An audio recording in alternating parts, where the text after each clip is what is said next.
Congratulations. I mean, on paper, anyone looking at the results or waking up to it will say, oh, yeah, of course it's going to be a McLaren 1-2. Wasn't that straightforward, though, was it? No, it definitely wasn't. What it might look like on paper, team did a great job with strategy. Once again, I think we've shown we've got the best driver lineup, and then our real secret weapon is to my left, the best team principal in Formula One. So you put those combos together and all the great work that the men and women have done at McLaren, back at the MTC, and here at the racetracks, we're getting great results. But as you can see, it's pretty close. So we got to keep focusing. You're almost blushing there, Andrea. Almost blushing. You're a very humble man, but he's heaping the praise on you, rightly so. Just tell us about the issues, though, with the concerns around the tyres going off, and particularly at the end there for Lando with the brakes. Yeah, it's been the race has been more tense than it might have looked. First of all, because at the stop we lost the position with Lando to Russell, so we needed to recover the position thanks to a really great overtaking by Lando. Well done, mate. He solved the situation. Then it was very much about observing what the tires would have done, but we were nervous because we knew that there was a lot of graining. It was unclear whether it would have been a 2 or a 1. You know, if our competitors split, some go for 2, some go for 1, then which one do you pick? So there were reasons of being certainly quite focused and concentrated, and then around 15-20 laps to the end we started to develop a problem on the brake pedal for Lando. Lando did a very good job together with the team to manage through the problem, adapting the driving style such that it didn't become a terminal problem. So not without some tension, we bring home our P1, P2, but it shows that it's always very marginal, and if anything, there are opportunities to do even better. Oscar's looked really on fantastic form this weekend. It's clearly a circuit he's comfortable at. He's only missed really 1 point, isn't he? Nearly a perfect score for the weekend. Yeah. You talked earlier about Lando's driving style not quite being at one with this circuit. Can you elaborate a little bit more, just for people at home to understand a little bit? Well, first of all, I would say that last year, 12 months ago this was one of the worst circuits for Oscar. It was one of the most difficult races for him. So I think the performance that he has pulled off during this weekend, it shows how rapidly he grows, how rapidly he improves. The talent that we have at McLaren in our drivers lineup is just incredible.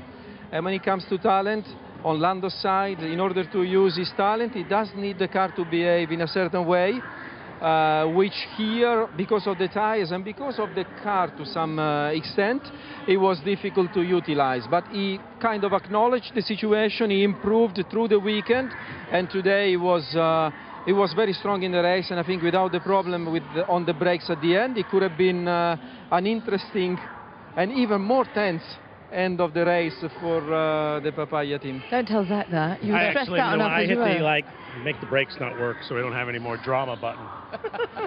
When you were talking about his learnings, were you talking specifically about time management for Oscar? Because that was certainly something in his rookie year that he was sort of grappling with. You know, his tire management, definitely something that is one of the most difficult to get when you are a rookie, and to, you know, enter this balance of pushing, not pushing, saving but not going too slow. It's just a tricky one to nail, and I think now he does it definitely very well. But it's also the technicalities around the driving style. Like, I've seen Oscar evolving from a driving style point of view. And this is ultimately what makes the difference. If you are capable of pulling all these aspects together when it counts, then you can, and the car is competitive, then you can pull off this sort of performance. Zach, I want to ask you, you guys went early signing Oscar on that contract which was announced last weekend. Today is a day which underlines that decision, isn't it? You look at Red Bull, they've had one driver far ahead of the other. Antonelli 42 seconds behind Russell. How important was it for you to create that stability, lock Oscar down? Because clearly, he's a superb talent. Well, critical for the whole team, right? If you look at our pit wall, our technical leadership, Andrea, our drivers, you know, it's all about stability, visibility, teamwork, camaraderie, and the drivers get along great. They've done such an outstanding job. They came back from the winter so focused on themselves, on the team, technically understanding what we've done with the car, and they're just both at the top of their game, and it's great to see how great they're both doing.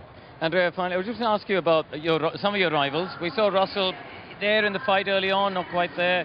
Verstappen came good towards the end. Ferrari looked strong yesterday, not quite there. Leclerc was quicker without the front wing end plate.